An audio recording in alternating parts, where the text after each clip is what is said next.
So for me, the MSG card has never been fumbled. For me, the MSG card has never been in jeopardy. And for me, the MSG card has never been out of order. The only thing that's been out of order is the emphasis put on which fights, in which order. Let me tell you what I mean. Derek Brunson versus Israel Adesanya is a main event of any non-pay-per-view of 2018. For a pay-per-view, that's a co-main event. These guys are damn near jerking the curtain for the main card. The main event all along, particularly because we're in New York, the main event all along has been there. It's Chris Weidman, the former world champion, fighting in New York. The last time he fought in New York at Nassau Coliseum against Kelvin Gastelum was a total sellout. He is a proven draw, particularly in this geographical location. He was going to rematch maybe the best middleweight to have ever done it in Luke Rockhold. Luke Rockhold's out, Jacare's in. Guess what? Jacare and Weidman were supposed to fight 3 years ago. This fight is 3 years in the making. There's your main event. And that's the way this deck should have been stacked from Jump Street. You now have the World Heavyweight Championship. I consider this an encore. The World Heavyweight Championship at Madison Square Garden, the same venue that Muhammad Ali fought in, the same venue that Joe Frazier fought in, the same venue that George Foreman has fought in, the same venue that Hulk Hogan his leg dropped in. Okay, it's Madison Square Garden. It's the Heavyweight Championship. Now, when you look at this match, there's a lot of moving parts. First off, Daniel Cormier weighed in at 251 pounds. That is 3 pounds heavier than he's ever weighed in before. His heaviest was the Stipe fight where he weighed in at 248 pounds. From a boxing standpoint, that is dire news for your athlete. Wrong on Daniel Cormier. Totally different scenario on Daniel Cormier. Listen, I don't actually know how long I've known Daniel, but it goes back to the 90s. I have personally seen, I know you guys haven't, because you didn't follow his amateur wrestling career. I have personally seen Daniel Cormier compete and win at 184 pounds, compete and win at 197 pounds, compete and win at 205 pounds, compete and win at 211 pounds. I've then seen him compete and win at 228 pounds, 248 pounds, and now for the first time I will see him at 251 pounds. The point that I'm trying to make for you guys, he is an anomaly in this regard, and we have yet to find out the optimal competitive weight of Daniel Cormier. Hear me out on that, because I don't know it myself. I do not know, does he do his best work at 228 pounds or does he do it in 248 pounds? Because I've seen him do both.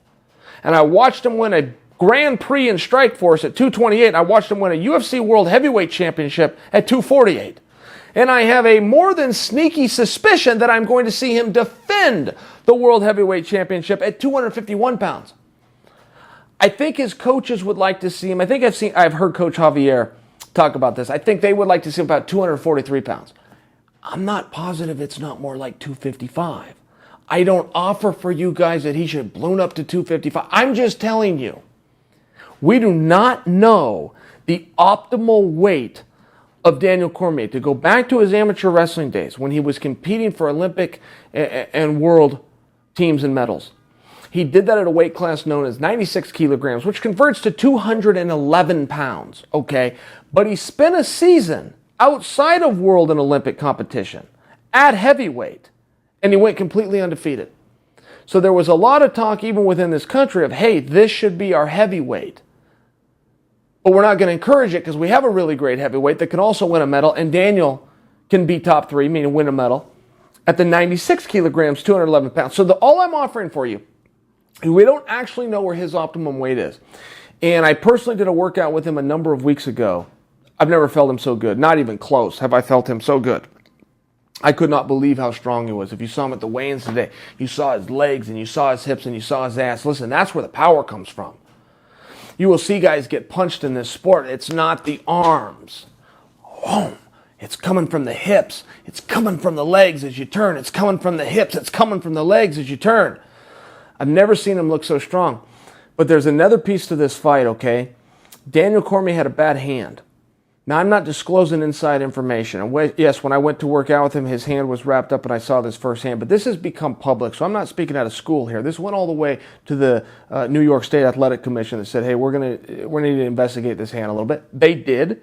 They ruled that it was hurt, not injured. Great distinction. Just like you guys, you're all allowed to go to work, maybe not feeling your best. Okay? Commission looked at it and goes, it's not broken.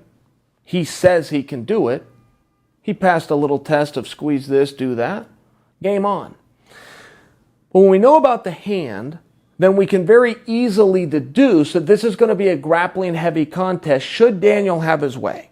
Okay, that Daniel's going to want to come out there, not do as much boxing as we've seen in the past, look to get to that takedown right away. Now, when you talk about a takedown with Daniel Cormier, he will also wrestle while still on his feet. He's one guy that can wrestle from this position. He'll get into the body and he'll come up to what we call an underhook. He'll push you, use that leverage because he's a little shorter, get you into the fence, start to wear you down from there, maybe drag you down after that. Dirty box a little bit. Daniel Cormier isn't, say, a Georges St. Pierre style wrestler where he's going to come out from the open, blast you with that double, and all of a sudden you're here. So, the relevance being, and I'm quite sure that I will be correct on his game plan, but the relevance being, if Derek Lewis's big puncher's chance is to stay on his feet and land a punch, Derek Lewis needs to be able to stop and defend that early takedown, because if he can, as tall of an order as it may be, guys, if he can, what that will make a fighter do oftentimes that is wrestler heavy, and this is coming straight from a guy that would prefer to wrestle out there. If you can stop that early one, you can make the wrestler, you can make the athlete, you can make the Daniel Cormier go, okay, listen, plan A didn't work, let's go to plan B. You come at me and I'll come at you, and it's going to look more like a kickboxing or Queensberry match. Reason I suggest that for you, if Derek Lewis wants to spend as much time on his feet as possible so that he gives himself as much opportunity to land that big shot that we would be led to believe is going to be Derek's greatest path to success, he just needs to stop that early takedown. He needs to stop that early onslaught. He needs to understand this is going to be grappling and wrestling heavy by comparison to other Daniel Cormier matches because of the hand.